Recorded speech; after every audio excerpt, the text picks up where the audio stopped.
So here we will see example. We will create two tables and apply integrity key constraints on both of them. So as we all know what integrity constraints are, a set of rules used in Rdbms or Rdbms to ensure that the data in database is accurate, consistent and reliable. These rules helps in maintaining the quality of data by ensuring that the processes like adding, updating or deleting information do not harm the integrity of the database. There are different types of integrity constraints. We are seeing key integrity constraints. So first of all, we will create our first table department underscore 23. We have two columns in this table, department ID and department name. Department ID is a primary key which is unique, and department name we are setting here the key constraint not null and unique. So where the executed table is created. Let's create another table which is student table. So we are using create table student_info 1. Okay. So now here we are designing a column. First one, student ID, SID, data type number. It is also primary key of our second table, student info. Primary key is always a unique, cannot be repeatedly used by another record. The second column is student name, which is yes name, data type varchar. The size is 50. You can use according to your data insertion. 50, 100, you can give any size of value to your varchar data type. It is not null and unique. Next column is program, which is a course in which program the student has been enrolled. Okay. So varchar data type, again we are using here varchar, and size will be 20 because the course name is small in size, that's why we are using place size. Then it is also not null, so that user can't insert null value. Then next column is department ID. The department ID here we will take from our first table. In our first table, department ID is a primary key. We will fetch it into our second table using foreign key constraint. Okay, and the last column of our second table is age. The data type is number, and we are checking here a condition. Check age between 17 and 30. We are applying here one condition. Let's see how to use primary key from first table to another table as a foreign key. So here constraint, we are giving here a name fk_department. Then foreign key, we are using here a constraint.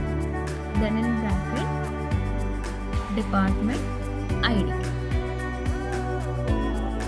Okay. Then we have to give here reference from which table we are using.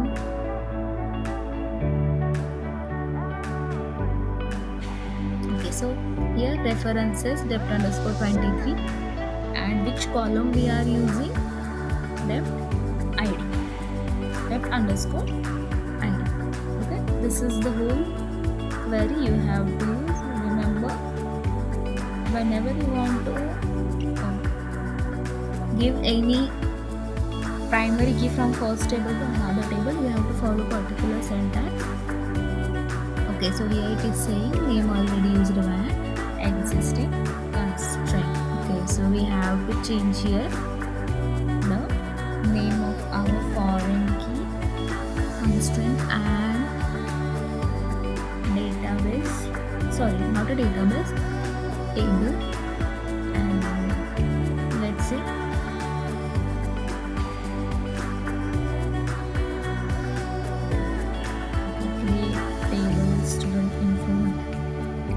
let's change our table's name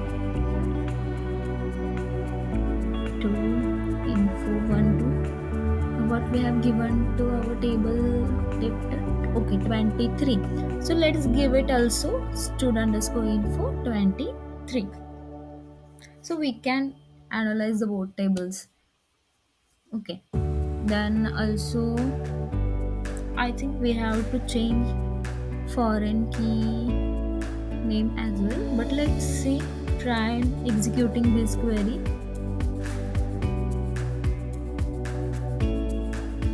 Okay, let's try executing this query. If not working, then we also change the constraint name as well, fkdept to some other name. Okay, let's change it right now. Why to take a risk? Okay, table has been created. So here I have used 23 like I have to use both tables and I have to remember it for overall practical, so I keep it in loop. Okay, let's try and insert some data into a particular first table. While inserting, make sure you are using particular table's name as it is. Okay, so here I am inserting the first record into my particular table. Insert into dep_23 values. Here you directly insert values without specifying the columns. When you have idea about the columns, how many columns are there, so you won't misinterpret the records. You won't get the multiple errors while inserting the values. So okay,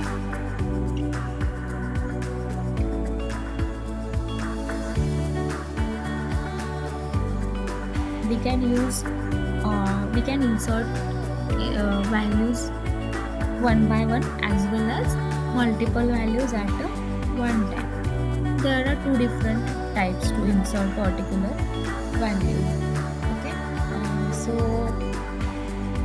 I hope you guys are understanding what our third practical is and what are the integrity constraints.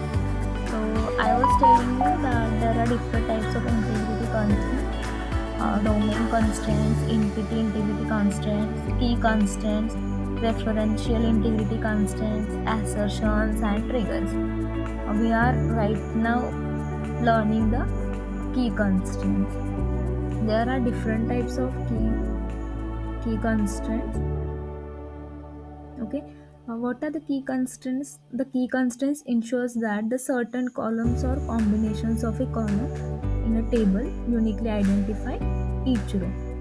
These rules are essential for maintaining data integrity and preventing duplicate or ambiguous records. So why these keys are important, or these key constraints are important? There are several points. The first one is it prevents duplicate entries and ensures that uniquely identifies each row. Another one is it maintains a relationship between different tables like via foreign key, and it enforces data integrity. Okay, I was telling you that when you know the columns, you can insert directly using values. So let's see how our table has been designed. So I have used a DESC describe table, and here is our table structure. And now I am inserting the first record into our first table. Insert into department_23 values. These are the keywords only. 101 separating value, comma, and in single quotes I am entering the department's name, which is computer science. Okay, try and executing query, one row inserted. Let's insert another record. I'm just copy pasting the same query and just changing the values in query. Okay, let's try and execute this query. Okay, so we have inserted 2 records in our first table, which is department table.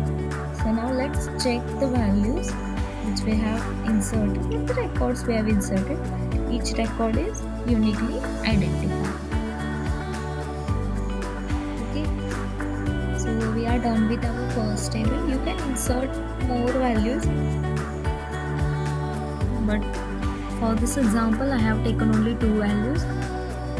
You can practice on your own, adding different values, multiple values. Okay, let's see our second table. This is our structure of our second table, which is student information. We have given short name student_info23. Okay, let's insert the values to our second table.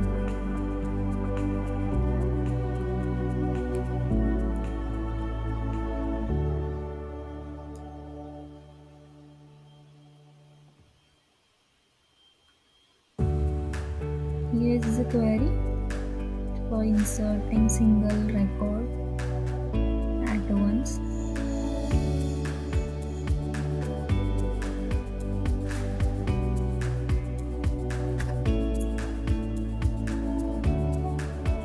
Okay, ID, name, then afterwards program, afterwards department ID, afterwards age. Missing select keyword.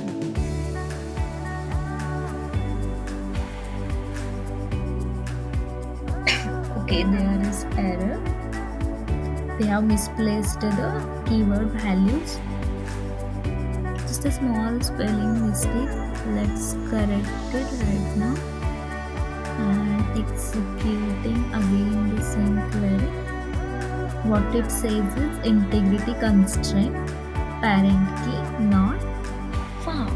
This is why we use integrity constraints, key integrity constraints. What this query is saying that, saying that the foreign key we are using, the value for the foreign key we are using, which is 1, is not found in its parent table, which is our department ID. What IDs we have been using in our department table is 101 and 102, and what we are trying to add is department ID as a 1. So when we use primary key from one table as a foreign key in another table, we can't insert any of the ID which is not in our first table. It will throw you an error. So we have to insert particular ID while inserting records in second table. Always remember it.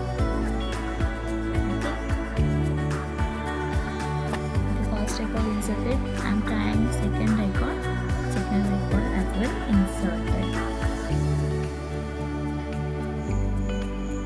Okay, for example, I am inserting only 2 records. Let's see.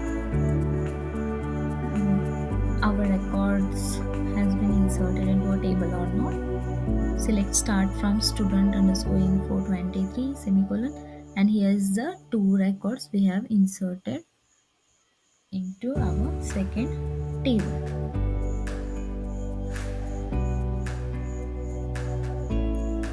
Okay, so this is the whole second practical. Sorry, not second, it is a third practical. So I hope you guys have understood the whole concept.